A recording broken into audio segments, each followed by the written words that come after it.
Collective, my lovely and beautiful soul tribe. It's Berlena with the Spiral to the Self. Today is my 33rd birthday, such a huge milestone for me, and I wanted to share some of my wisdom, but also a cameo that I received. So let's check it out. Hey, follow me. It's Spike. I wanted me to reach out and wish you a happy birthday. Happy birthday, love. Aged a Glad day. you were born. He loves you to pieces, by the way. He goes on and on about how you're a true life slayer. You've overcome so much in your life. You put your kids first the whole time, and you've come to great success. Good on you, love. The world needs more like you. I think I know something about you, Paulina. You are smart, and you're funny, and you don't take yourself too serious, and you're kind. And the reason I know it is because I have never met a Buffy fan that was any different. Like, I have met Buffy fans all over the world, and as far as I can And tell, I met we're all him like too, that. like in person. He's hugged I me. love Buffy people. In They're my Texas. favorite. My first Comic-Con experience. I understand that you happy meals, enjoy a bit of a ditty That's right, not a snack, a sung meal. to you Diddy. on your birthday. So, I'm going to give it a go. Here we are. Happy birthday to you. Happy birthday to you. Happy birthday, dear Paulina. Happy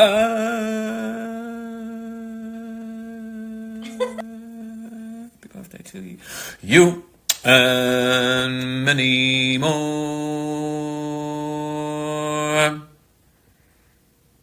Happy birthday, Pat.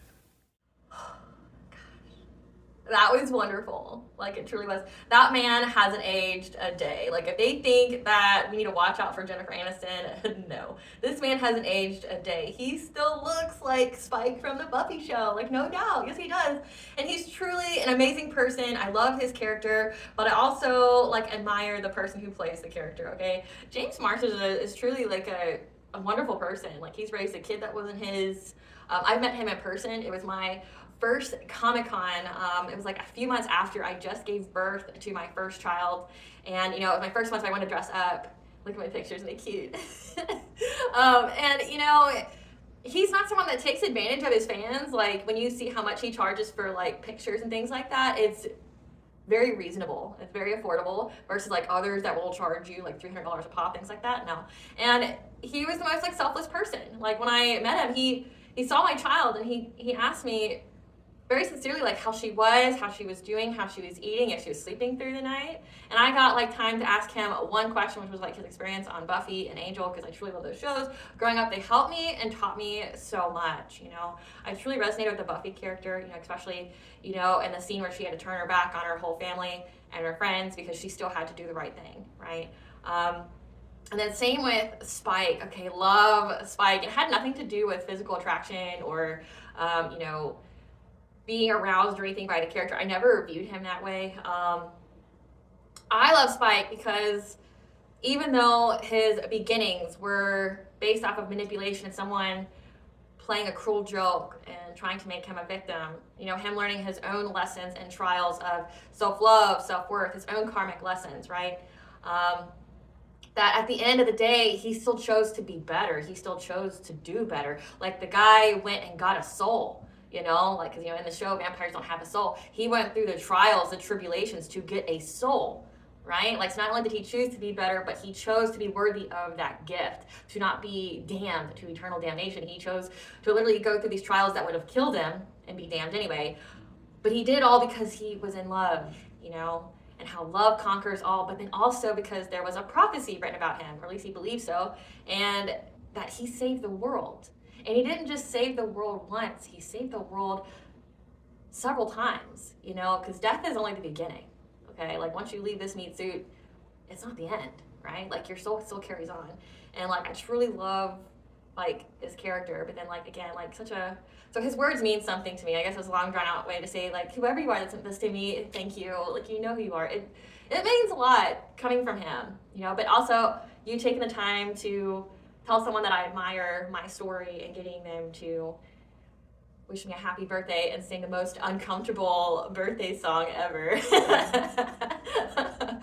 I am truly grateful. Thank you so much. I love you. Thank you. But I turn 33 this year. Whoop, whoop. This is a big milestone for me, and I'll tell you why, okay? So, one, I'm born in March, so 3. And then I turned 33. 3, 3, 3.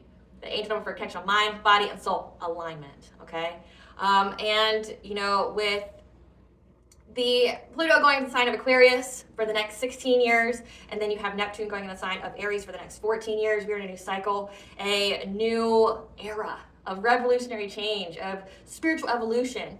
And for me personally, because I know I've shared some of my experiences with you, and I'm going to, in this video, explain further some of my experiences, provide you with that wisdom that I have learned in my whole, 33 years of life. And I know some people might laugh at that, but what I have gone through in my life is more than what many people go through, couldn't even imagine going through in their life, okay? So I'm gonna give you my wisdom, because part of my soul purpose is to share my truth, to be that torchbearer, okay? To be that bridge between realms, the bridge between the seen and the unseen, to help awaken others, to help to shine that light, to be that torchbearer in the darkness and keep going, and people see my light and follow me so I can get them out of those self-imposed limitations, that self-imposed prison, that cage, but also that darkness, okay? Showing them that there's a way, you can get out of it, okay? You can survive, you can do more than survive, you can thrive, okay? And when I was a child, there was a prophecy written on my life that my family discovered about me. And it shaped the way that they treated me. It shaped the way of my life.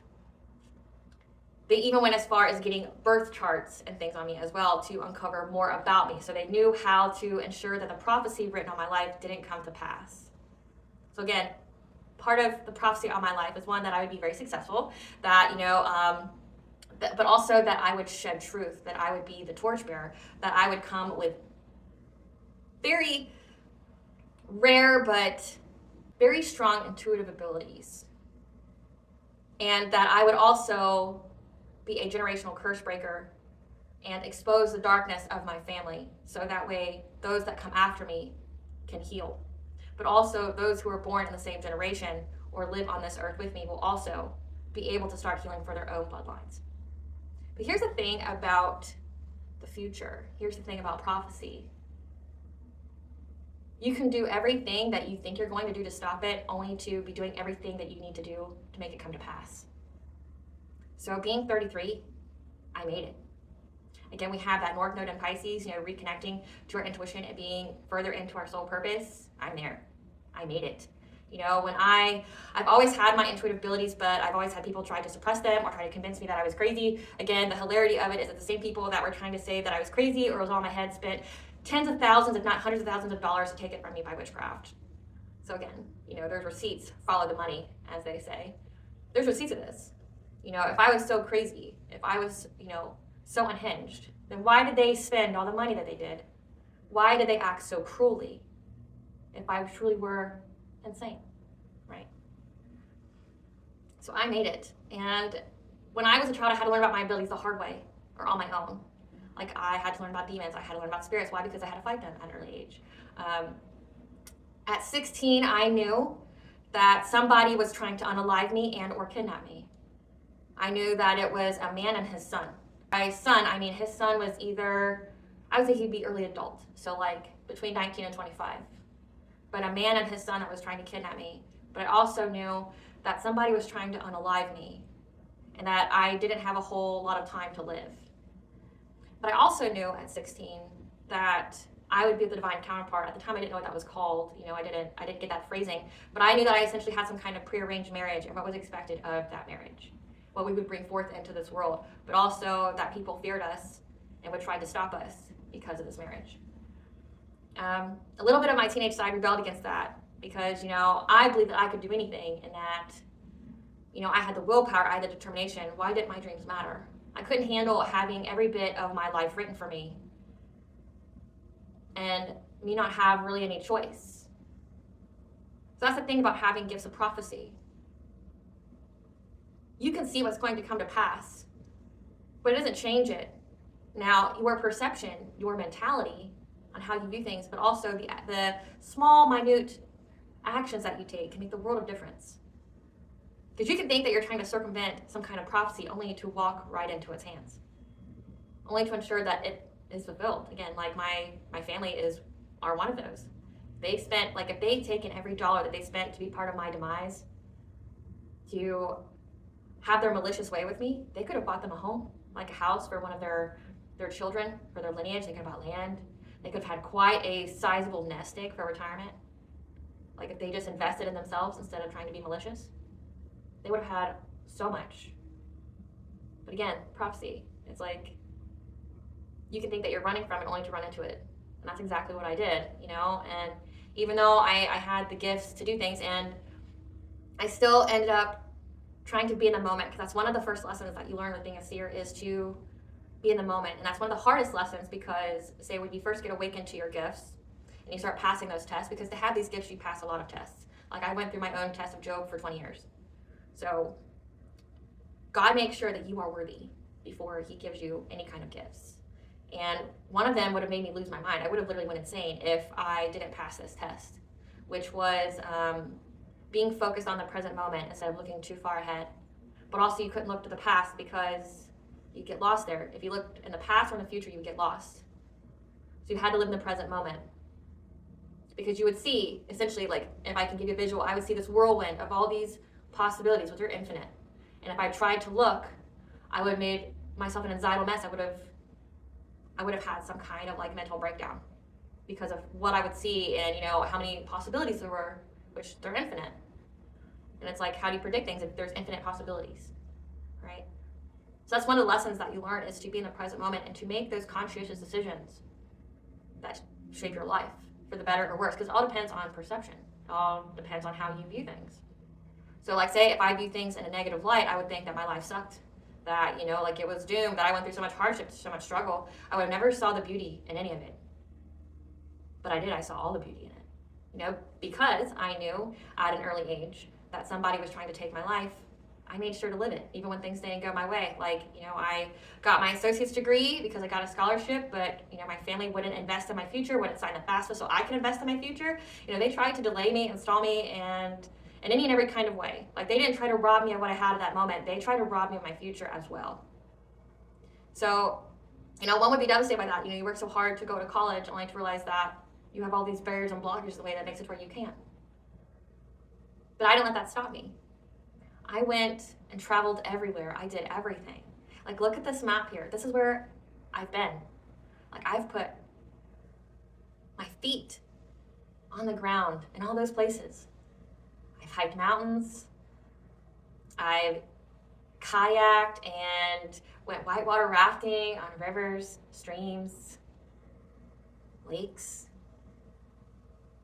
I've flown and been to another country that I explored by myself, because I was so determined to not let anybody stop me from seeing everything that I wanted to see and do. If my life was over, or if it was going to be short, I wanted to make sure that I lived a full one before it was taken. And I also had that mentality, before I got married or, like, had children. I never wanted to resent my children because I didn't go after my own dreams or have my own adventures first. I didn't want to be the monster that raised me. So, like, I did everything I could before I got married. And then, having the gift, I knew all the people who were enemies to me, that were around me, I knew they weren't up, but I still love them. I still love them, and I still do, because I've always had this very strong mentality of, what can you teach me? I'm ever the student. What can you teach me? In my dating days, to go on a date with me, I would require the guy to teach me something. It's like when I lived in Denver and it was all military guys, I had a guy teach me to shoot. I had a guy teach me how to wrestle and get out of positions and things, like if a guy was trying to hold me down or things like that. I learned about survival and prep and bug out bags. I learned how somebody could stalk somebody, like how to know if someone's stalking you and things like that. I learned so much, and I, was conscious enough in my journey that no one ever appeared on my path by chance. They all were meant to teach me something. So I mastered the skill of watching and waiting. What do you teach me? What do I learn? And with even like my biggest enemies, it's like I knew that they were there to teach me something. And they taught me the biggest things. You know, like my family taught me self-love and self-worth because they gave me no other choice. It was either stay with them and be a detriment to myself and even end my life and or my children's life, or to love myself and have resilience and embrace the unknown. They taught me that being with people or having no one, it didn't matter at the end of the day, that I would be fine. Why? Because I had to go through so many struggles, tribulations, hardships because of them. And when I conquered each one of those, it just rose my confidence. You know, for people who are trying to crush my spirit and trying to dictate my life, I was still able to overcome those obstacles. And each time I did so, it filled me with more confidence. So they couldn't take it from me because I already earned it. Because I didn't have the mentality for them to take that away from me. And what you should be aware of is that people talk too much. They expose themselves. So when I talk to you about watching and reading, I fully mean that. Like, I had one of my biggest enemies, who's my biological mother. She exposed herself to me right off the bat. She told me that my name, I changed my name legally, okay? But the name that I was born with was Latasha. Very different name, Latasha. Very different. The name itself is like an American name that means beautiful, shiny one. It's a very beautiful name. But then my biological mother told me that the only reason she named me that name was because her family's racist and that it was her way to get back at them. So it's like she immediately admitted, just in that moment, in that sentence, that she tried to dictate how my life went and tried to isolate me from her family by naming me something that she thought would give them distaste, disgust, malice, violence, anger. That she wanted me to be isolated from my family based off of my name. Just if I was a boy, she told me she would name me Damien because that was the devil's name. So already she wanted me isolated. She wanted me to have no one. She wanted people to have a preconceived notion of me before they even met me. So in childhood and in adulthood, I was racially profiled. So I fully understand what that's like. I've had somebody even refuse to tow my car when I got into a car accident because he thought my ID was fake. Because I don't look like what I was named. And you know what happened with my family? None of them called me by my name growing up. Not one of them. They called me Nick or Nikki, which was my middle name, was Nicole. So, and then when I got older, the grandfather that I had wanted a boy, a male, for him to bestow his farming skills onto, but I was the only grandchild that came around. So he would call me Nick, and then if that didn't suffice, he'd call me George. So it's amazing that it didn't turn out transgender or gay or have any kind of, like, identity crises growing up, because to be beautiful around my biological mother was dangerous. To be anything other than ugly was dangerous, because being beautiful or obese was dangerous when it came to her. This is a person who's beyond insecure, that has been broken, that has felt worthless, that had to compete with any and every person that came around her, to the point where if you were beautiful, you were immediately stomped down. She competed against you. Like, I had an eating disorder as a middle schooler because my biological mother competed with me physically. She'd call me fat. Like, if I had any kind of fat on my belly, she'd call me fat. But you know what she did teach me, though? Was how to eat healthy and how to work out and have a good regimen. So there's blessings in disguises. There's lessons. Again, the self-worth, the self-love, you know. When I got older, I changed my name to something that, you know, would be more of like me, of my lineage, things like that. And like Milena is Russian for strong, because I do have Russian ancestry. But when I went back to said family with that name, one that wasn't African American, they still wouldn't call me by it. They then started to call me by the African American name Latasha that they refused to call me by for over 20 years. So in that moment, again, people expose themselves. I realized that no matter what my name was, they weren't going to call me by it. Had nothing to do with it. It was a mean to demean me, to make me feel worthless, to make me feel devalued in every way possible. And to me, that was all the closure that I needed. Like, to walk away from them forever. You know, and despite how much animosity that I dealt with, so much violence, so much abuse, you know, I went through so much of that and had people that just watched, that would admit to me that my parents were abusive and that they understood the cruelty that was going on, but they didn't do anything to stop it. To imagine that a child had more courage, is braver, has more integrity than groups of adults is astounding. And in doing so, like I grew up thinking that they were all weak. Like, what are you truly scared of? You've seen injustice, but you do nothing. We've seen that all throughout history, haven't we? Of people who see injustice but do nothing. They admit it, they acknowledge it, but they won't do nothing. So it's like, why would I look up to any of them? And same with like enemies. You know, like I've had 2 karmic soulmates that both taught me a great deal. And before I got into a relationship with either one of them, I knew about both of them. I knew that one came right after the other, that I had to go through this, that I had to heal, I had to learn, I had to grow and evolve. I knew roundabout what their names were, what they would look like. And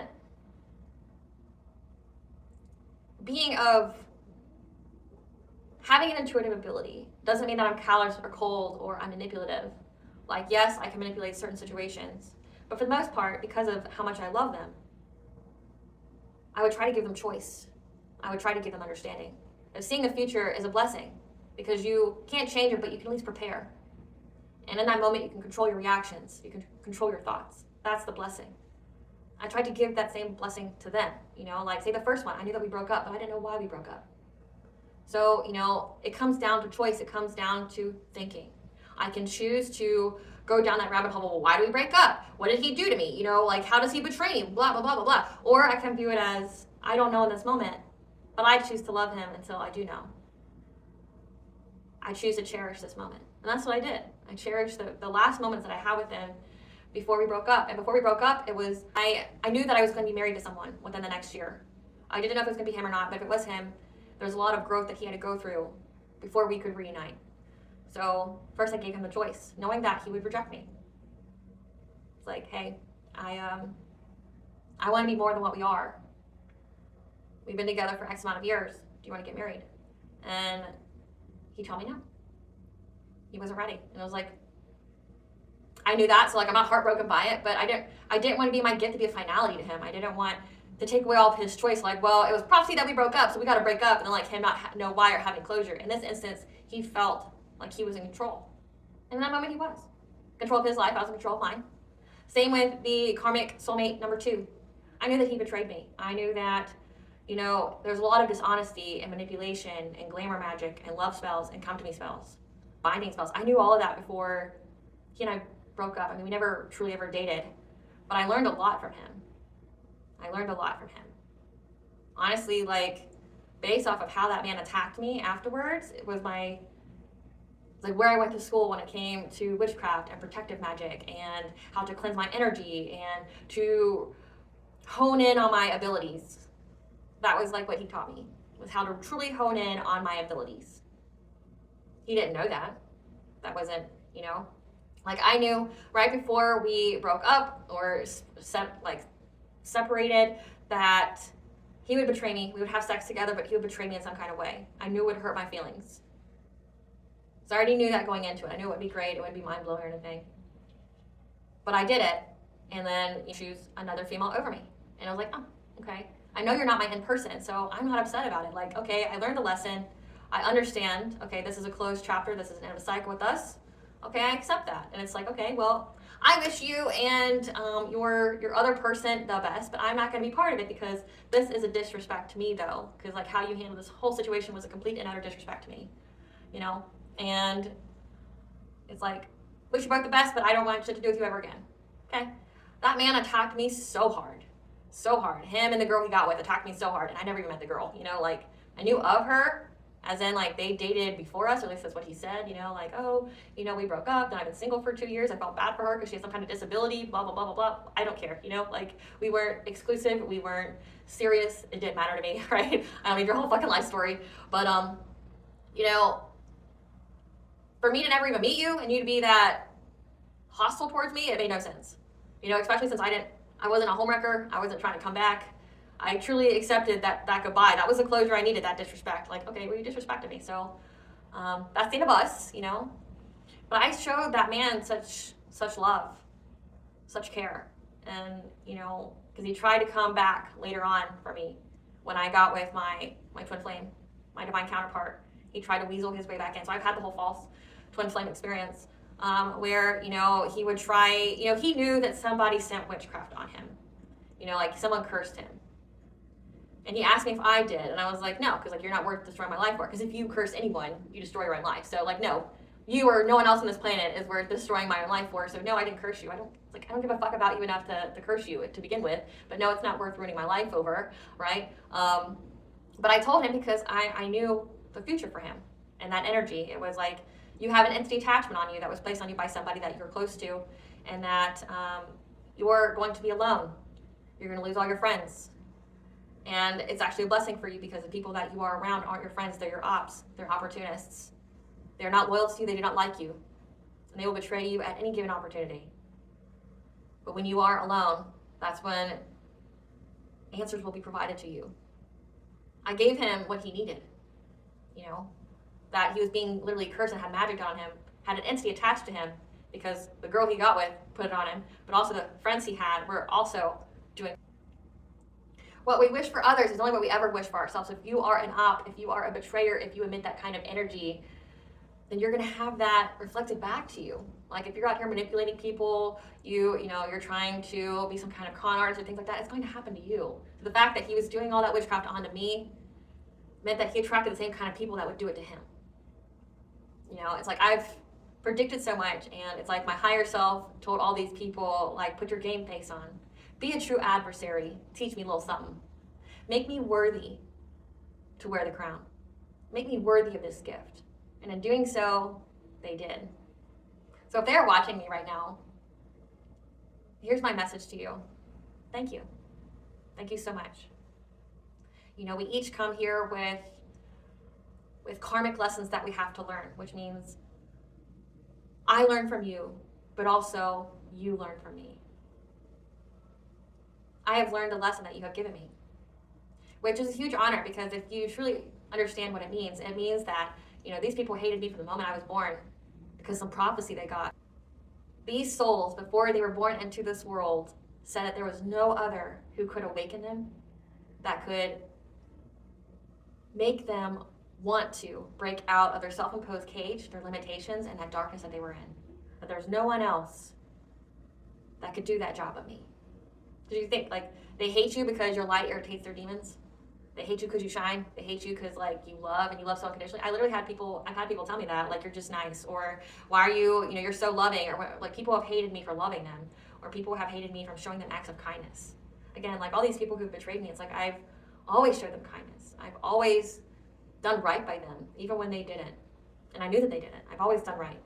And it's like, but they hate me for it. And that's because, again, your light irritates their demons, which means that I was that torchbearer that illuminated to them everything they needed to heal to get them out of that place they didn't want to be in. At least a place that their soul didn't want to be in. It's like, it's an honor that you would say that I'm the only soul in all of the universe and all of time that could have awoken you with my love, because my family crest motto is Omnia Vincit Amor. Love subdues all things. Love subdues all things. So their hatred of my love, their wanting all of it, or to possess it, or to own it, or to influence it in some kind of way, is what made them angry enough, aggressive enough to get out of their darkness. Because to be in my presence, I end up triggering people's awakening. People who try to betray me, I trigger their awakening. So it's like your soul said that there's no one else who could do this job but you. To make me be so irritated at who you are as a person, to where I would want to change and be better enough to go immediately through a dark night of the soul and an ego death the moment I meet you or betray you. And be awakened to get to my own soul's freedom. So it's like, I've learned my lesson from you. Now you're learning your lesson from me. And, just know going forward, I don't wish you any ill will. I don't wish you the best. If anything, I wish you nothing. Because after this point, again, my job is fulfilled. I have done my purpose. I have upheld the contract. I have learned from you. And I have triggered your awakening. And you are learning from me. My job here is done. I've played my part in your life, and now this next chapter of my life you're not a part of. And whether Your day is good or not is up to you. That choice is up to you. I'm not going to be a part of it. And my lovely, beautiful collective, I'm so happy that I've gotten to grow and evolve with you guys here so much. Like, it has been such a tremendous journey. I have learned so much, and I'm going to keep learning, because as you're learning from me, I am learning from you. And our paths do not cross by chance. So if you are watching this, you are meant to. And I give you so much love that if your soul has chosen mine to influence you in some way, and my soul has chosen yours to influence me in some way, I feel like that's a beautiful thing, and I'm happy that you're here. Thank you so much, guys. I love you all. Thank you for being a part of my journey, my big day, being part of my awakening. Like, I went through a couple dark nights of the soul while having my YouTube creator account, writing my books, telling my story. That was a way that was healing to me, but also would be healing to other people. The dark high priestess and the prostitute between the unseen, the princess and her inner voice, teaching people how to tap into their own intuition, to listen to their own higher self. You can have 20 people or no one, but know that you can always rely on you. You can always trust you, because your soul knows what to do. You just have to listen to it, right? But you don't need no one else but you. Now, the people that come about your life, they're a lesson. And when you choose to see it as a lesson versus like a personal attack or anything like that, it begins to get easier, and you waste less time and energy on it. You can be detached. It didn't happen to you, it happened for you. What did they teach you? What did you learn? What did they learn from you? Once you do that, that's how you get forgiveness. Like, for me, now when I talk about forgiveness, I don't mean reconnection. Part of my journey, I realized that understanding, because I can really understand people. Like, I understand that the family I had grew up very traumatized, very unhealed. They didn't have good lives, right? And that's just who they are, right? Like, that's just who they are, which isn't an acceptable answer, but that's who they were at the time. But how you get around that, okay, because don't let that get you stuck. You can acknowledge that people have healing they need to do, and not to hold what they do offensively or close to your chest or blame yourself. You acknowledge that they need to heal, and if that person doesn't have any desire to heal, grow, and evolve, then that's where they stay at. You have to leave them. People are responsible for themselves. We're all humans here having a human experience, and we all have our own issues to work through and our own healing. But if you don't want to be accountable for your own healing, and you're trying to subject other people to your abuse, to your venom, to your darkness, and you have no desire to heal that, to grow, to evolve, then that person has a right to themselves to leave you, because you're not going to be in the same frequency. You're not going to be in alignment. And it's also a detriment to themselves to still stick around you, to still not be with you. Like, if they're still there in your drama, in your whateverness, in your low vibration, in your darkness, it'll eventually swallow them whole. So they have to leave, because they owe that to themselves. They don't owe you anything. You have a soul contract, and when it's fulfilled, they're released. So don't get stuck with the understanding. Understanding is acknowledging that they are acting out of their wounding, but it doesn't give them the right to keep abusing you or subjecting you to it, being a detriment to you. So I really hope you guys have a wonderful and marvelous day, and thank you for being part of my journey, being part of, I want to say, the past 4 years. Thank you. I love you all. Have a wonderful and glorious day.